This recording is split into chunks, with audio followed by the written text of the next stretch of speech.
दोस्तों नमस्कार। आपको बता दें कि बहुजन समाज पार्टी को लेकर ये बड़ी खबर है। मथुरा से बीएसपी ने किया कार्यकर्ता सम्मेलन और प्रेस वार्ता हुई है सभी कार्यकर्ताओं के बीच। वहीं आपको बता दें कि राष्ट्रीय महासचिव मुनकाद अली ने प्रत्याशी की घोषणा की। मथुरा लोकसभा सीट से प्रत्याशी उपमन्यु के नाम की घोषणा कर दी।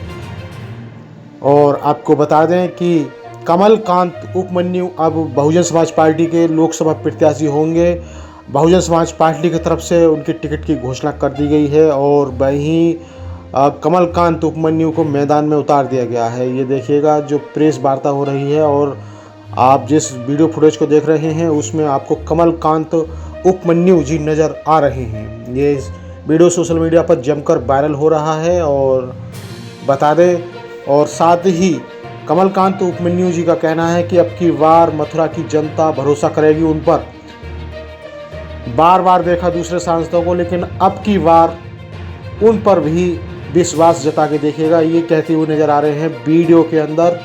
तो ये बहुत ही बड़ी खबर है बहुजन समाज पार्टी को लेकर। और आपको बता दें कि बहुजन समाज पार्टी एक के बाद एक कैंडिडेट मैदान में उतार रही है और बहुत धुआंधार तरीके से उनकी जो लोकसभा चुनावों को लेकर तैयारी है वो लगातार जारी है। तो वीडियो के अंदर कमलकांत उपमन्यु जी ने क्या कुछ कहा है दिखाते हैं आपको वीडियो। देखिए ये वीडियो।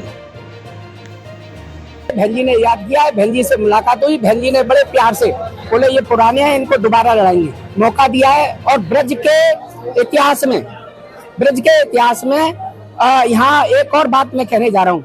लोकतंत्र का महापर्व है। मैं सभी ब्रजवासियों को कहूंगा हाथ जोड़ के उनके चरणों में मतदान जरूर करें, किसी को भी दें, हाथ जोड़ के। क्यों? महाकुंभ है और महाकुंभ ये है कि आजकल महारानी के पेट से और महल के गेट से राजा नहीं निकलता, मतपेटिका से निकलता है। और गरीब माँ के पेट से जन्मा हुआ, जैसे कुमारी बहन मायावती जी और मान्यवर काशीराम जी जनप्रति बने। मैं कह रहा हूँ योगी मोदी मुलायम सिंह जी सब गरीब माँ के पेट से, कोई राजा महल से नहीं बने। तो मेरा निवेदन ये है कि आप सब वोट जरूर डालें, उस पेटी से राजा निकलने दें, मेरा नम्र निवेदन। अब रही बात मुद्दों की, तो हम 10 साल से ब्रजवासी ठगे महसूस हो रहे थे। हमने सोचा था पहली बार में हमारे बीच इतनी प्रख्यात सांसद चुनी जा रही है जो पूरा ब्रज का विकास कर देगी अपने प्रभाव से। न यमुना शुद्धि का वादा किया, बंदरों की मुक्ति का वादा किया, यातायात और भ्रष्टाचार मुक्त प्रशासन मथुरा में देने का वादा किया, और महिलाओं के लिए उन्होंने क्या क्या घोषणा पत्र दिए थे, ब्रजवासियों ने उन्हें भारी बहुमत से जिताया।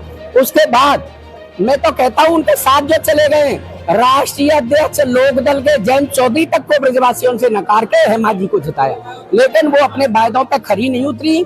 दोबारा से जब आक्रोश का सामना हुआ तो मुख्यमंत्री की सभा में हेमा मालिनी जी बोली कि आखिरी बार मुझे दे दो, अगली बार चुनाव नहीं लड़ूंगी।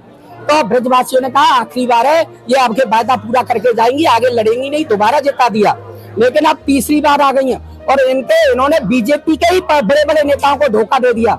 क्योंकि जब मंच से इन्होंने ये बात कही ना कि मैं नहीं लड़ूंगी, तो सारे लोग अपने क्षेत्र में तैयारी कर रहे थे कि आपके हम लड़ेंगे, और ये तिवारा आ गई, उनके सपने चकनाचूर कर दिए।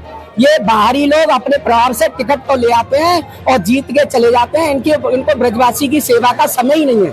यमुना शुद्ध कहने की बात कही थी कि यमुना शुद्ध हो गई, आप लोगों ने पूछा, मैंने इंटरव्यू देखा तो उसमें इन्होंने कहा 14 में से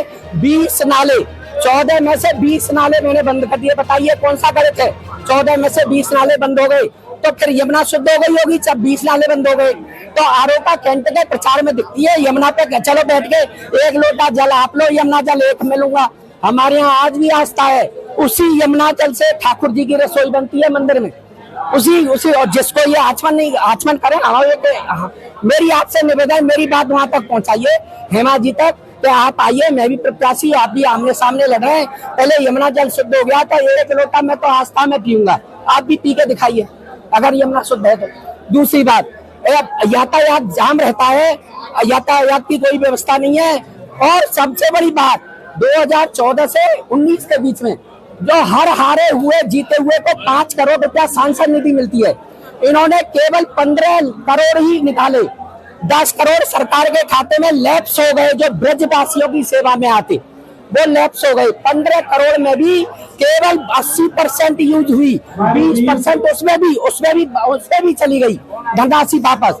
आप बताइए, ये सांसद निधि को आवंटित करने का समय नहीं है इन पे आवंटित करने का, और योजनाओं की बात छोड़ो। तो ये मैं निवेदन करना चाहता हूँ आपसे, तो इन पे समय का अभाव है और ब्रजवासी ठगासा महसूस करते हैं इनको प्रत्याशी पा करके। अब के सबको देखा बार बार, अब के अपने भाई को ब्रजवासी हूँ, बाहरी नहीं हूँ, आपसे कोई धोखा नहीं करूंगा और आपके बीच में ही रहूंगा मैं। ये हमारे पूर्व MLC बघेल साहब हैं, कोऑर्डिनेटर हैं, सम्मानीय, सब ने पूरे आस्था से मुझे प्रत्याशी बनाया है। आमने सामने का मेरा वो है, 10 साल उनको देख चुके हो। एक बार मेरे अपने ब्रजवासी भाई को विश्वास करो।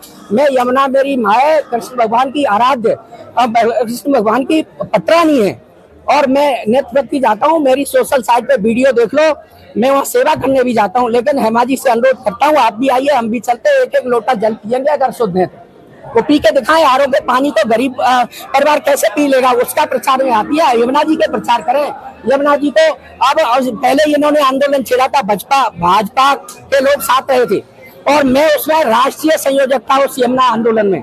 तो भैया एक बात बताओ, जब तो हमारी सरकारें नहीं थी कहते थे, आप भी हर प्रदेश में सरकार है, केंद्र में सरकार है, हरियाणा में सरकार है, उत्तराखंड में सरकार है, वो पूरी यमुना धारा, जल धारा यहाँ तक आ सकती है, आप प्रयास करें। तो क्यों इसमें लापरवाही 10 साल से हो रही है? मेरा रोम रोम ब्रजवासियों के लिए, मेरा खून का कतरा कतरा यमुना और आस्था में है। ये राम मंदिर का मैं वो नहीं, राम मंदिर में भी मैंने, मेरे पास विभाग जो RSS के विभाग प्रचारक है, राम मंदिर का सहयोग लेने आए। मेरे ही घर पे गुरु सिंह सभा के अध्यक्ष भले करोड़ा, ईदगाह के अध्यक्ष प्रोफेसर जैद हसन साहब, और कृष्ण जन्मभूमि ट्रस्ट के गोपेश्वर नाथ चतुर्वेदी मेरे घर पे आकर के मैंने 1,31,000 नंबर 1 में पैसा दिया, बाद बाकी उन्होंने सहयोग किया सब लोगों ने राम मंदिर के लिए। ये नहीं है राम मंदिर यानी केवल हिंदू का सर्टिफिकेट या ब्रजवासियों को उद्धार करने में, वो बीजेपी टिकट नहीं है, हमारी भी है, हमारी भी आस्था है। ये नहीं है कि हम उस पार्टी से प्रत्याशी नहीं बने तो हमारी आस्थाएं वो हो गई है। हमारी आस्था है, हम सर्वधर्म और सर्वजन हिताय सर्वजन सुखाय में विश्वास करने वाले लोग हैं।